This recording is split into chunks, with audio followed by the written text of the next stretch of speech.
My name is Mattei. I graduated from the 200-hour Access training in 2013, and I'm back for the 300-hour currently. I teach yoga almost full-time. I manage a yoga studio in Denver, the River. I had started going to average gym and found a yoga class there. I was kind of at a period, I just graduated from college and was trying to find myself more or less, and started going to yoga and found solace on the mat in a way that I hadn't been able to find in anything else I was doing in my life.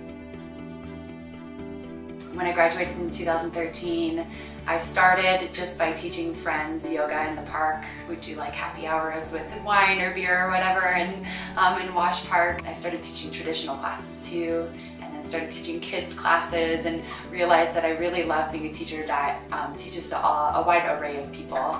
And Access, I think, was like that milestone or that setting point that helped me realize that you could do it for anybody in any walk of life.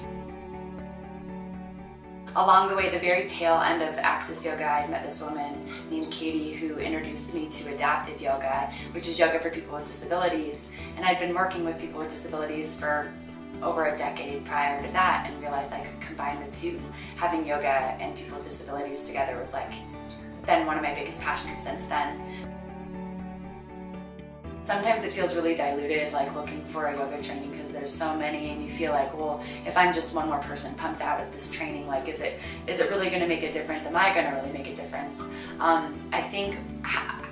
I don't know, it might have just been a gut feeling when I found Access. I looked at it and was like, yeah, that all sounds really special, and at the time that really catered to what I was looking for, like not only the learning how to teach a good class and how to learn about the history and depth of yoga, but also like the personal development side of it I was really seeking. I think the thing that was super important or monumental about the Access training was the depth that you go into the actual practice of yoga. I think a lot of times, and we've been even discussing this in our 300-hour now, that yoga kind of got somewhere along the lines when it transferred to the West mixed up with just the word asana. There's so much more depth to the yoga practice, and I think Access does a really incredible job of peeling away those layers and looking at all the different limbs of yoga, its history, its philosophy. It makes it a much more enriching experience, and I also think they do a really great job of helping you integrate it into your everyday life. I've taken a couple of different trainings now, 2 different 200 hours, and then adaptive and kids, and the Access yoga stands out as specifically helping you to slow down the practice and be really mindful of your body and being aware of other people's bodies.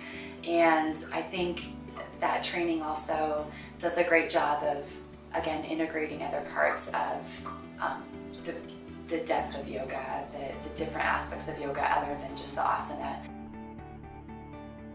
I was really embedded deeply in one community of yoga, and I really just missed Access a lot. And Derek had a healing ceremony for his son, and there were so many people that came out of the woodwork and out of the community to show up for their family, and I was like, oh yeah, like this is what it's all about. It's like connection not only with yourself and your body, mind, spirit, but also connection with other people that are striving for health and wellness in their life. And I was like, I really want to be an integral part of that community again and try to keep like building and connecting different people together.